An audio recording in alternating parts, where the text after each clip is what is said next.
Hello and good afternoon, everyone. My name is Gabby, and I work as a community liaison with the Caregiver Resource Center of Orange County. Thank you so much for joining our live stream this afternoon. Before we get into our topic, we're going to share a little bit about the history and our services as the Caregiver Resource Center. So, we've been serving Orange County since 1988. We are a program of St. Jude Community Services with Providence St. Joseph Health System. We are a part of a system of caregiver resource centers. So there are 11 total in the state, and one caregiver resource center serves every county in California. And we are funded federally through the Older Americans Act and by the county through the Family Caregiver Support Program. Next slide. So who are we? We are a trusted partner for Orange County families coping with the physical, emotional, and financial responsibilities of caregiving. Next slide. Our center's mission is to increase the quality of life of caregivers by helping families and communities master the challenges of caregiving. Our goal is to make sure caregivers don't feel alone in their caregiving journey and have the support they need to take care of both themselves and their loved one. Next slide. This slide kind of gives like an overview of the services we provide as the Caregiver Resource Center. So anyone and everyone has access to our support groups. We offer them both virtually and in person, and in 3 different languages, English, Spanish, and Vietnamese.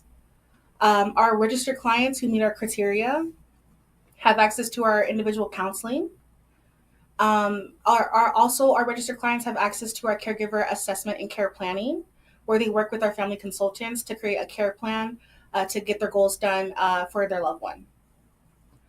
Anyone who calls into our center has access to specialized information. So whether they need like a list of resources or in-home care agencies, you can call us and we'll be able to provide you that information.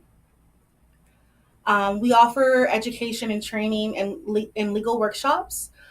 We recently had a legal workshop in South County, and we offer classes both virtually and in person. And you can find the schedule on our website.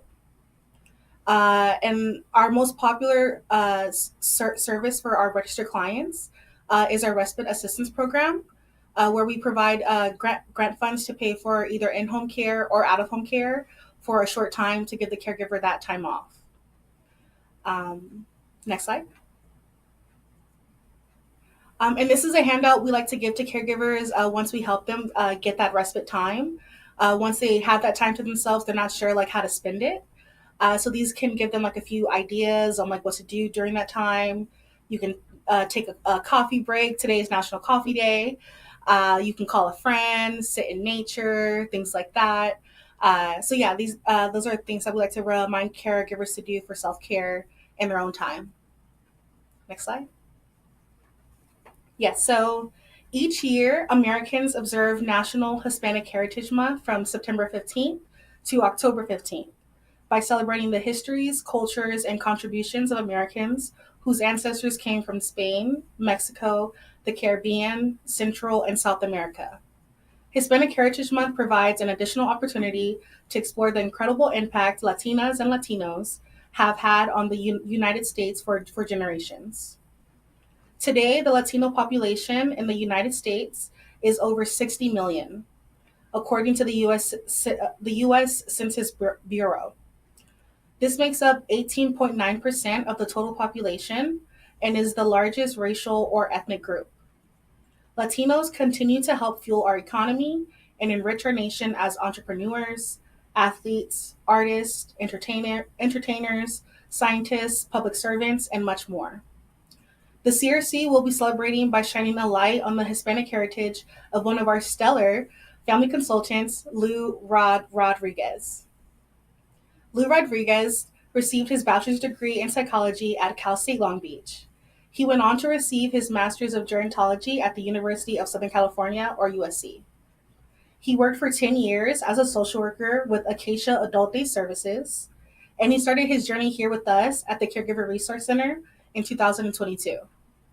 Since then, he has helped hundreds of family caregivers find resources, linkages to care, and clinical support throughout the county. So please join me in welcoming Lou. Thank you, Lou, for joining us today. Thank you, Gabby. So we'll go through the questions we have prepared for Lou, and then Lou, just feel free to share like your thoughts and experiences and things. So the first question is, what is your Hispanic background, and where are you and your family from? Thank you so much, Gabby. So, as Gabby said, my name is Lou Rodriguez, and I'm one of the family consultants here at the Caregiver Resource Center. My background or my ethnicity is my dad is from Argentina, actually from Buenos Aires, or a little city right outside of Buenos Aires called Mataderos. And my mom is actually from Mexico. She's from Sinaloa, Mexico. So for Hispanic Heritage Month, I have two different countries that I'm celebrating from. And yeah, I think this is great that you're doing this, Gabby, and shining a little bit of light on Hispanic heritage. Yeah, and again, just thank you for joining us. Next slide. So Lou, how has your cultural perspective brought unique strengths and insights to your caregiving journey?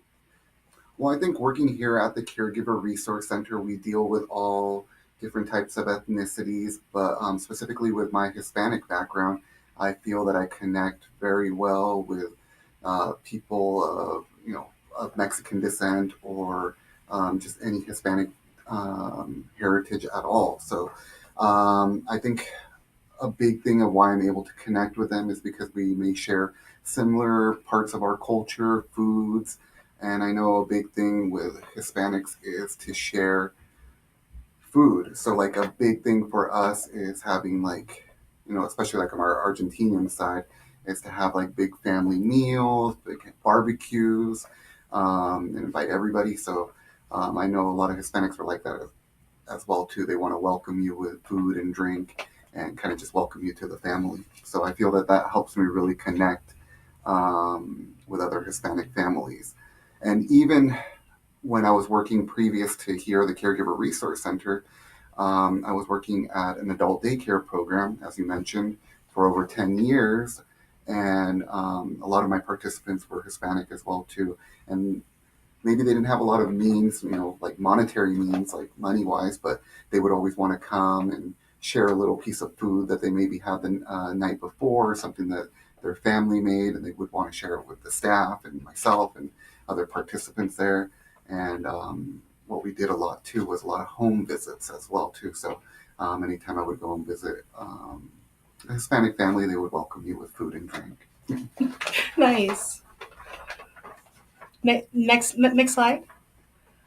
So how do you balance your identity as a Hispanic individual with your other roles, like as a caregiver, professional, personal? Yeah, so being Hispanic myself, a big thing is family, family and respect. So growing up, we had my grandparents living with us. They were from my dad's side, so the Argentinian side.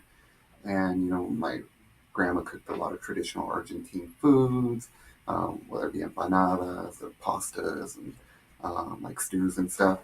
Um, but a big thing of having family around is that kind of got passed on to my next generation as well too. So now my mom lives with us as well too, and my daughters are growing up having their grandma in the home and kind of celebrating her Hispanic culture of the Mexican side. So my mom does the traditional things of like making tamales for Christmas, and a big thing of what we also celebrate too is Three Kings Day. So after Christmas and New Year's, my daughter set out their little shoes in front of the door, and the three kings will bring little presents for them overnight, with toys and little candies and stuff. So that's a tradition that we continued, from my mom's side, from the Mexican side. Nice. Next slide. And then how can organizations and professionals better support and celebrate Hispanic caregivers or professionals beyond Hispanic Heritage Month? Well, I think a big thing of what a lot of companies and organizations should understand is a lot of people think of Hispanic Americans as Mexican Americans. Just because, here in Southern California, we do have a very high population of Mexicans. Yeah, but Hispanic heritage should, celebrate all the different cultures of, South America, Central America, parts of Europe where they speak Spanish, like Spain, the Caribbean. Yeah, because all those ones, they may be similar to Mexico and their cultures, and they obviously speak Spanish as well. Yeah, but their culture and food will be completely different than what it is in Mexico. So yeah, it's definitely important to understand that Hispanic heritage covers a whole bunch of different countries, not just Mexico. Thank you so much for sharing. And just thank you for sharing and taking the time out today to celebrate Hispanic Heritage Month with us and sharing your family and your personal heritage and things. I wasn't aware that you were Argentinian, so that's pretty cool. Just thank you for taking the time and thank you all for joining us today. And we hope you all have a great rest of your Hispanic Heritage Month and September. If you would like to connect with us for more live streams, more classes, legal workshops, things like that, please feel free to call us on our website or to call us at our number or go on our website. Thank you again and have a great afternoon.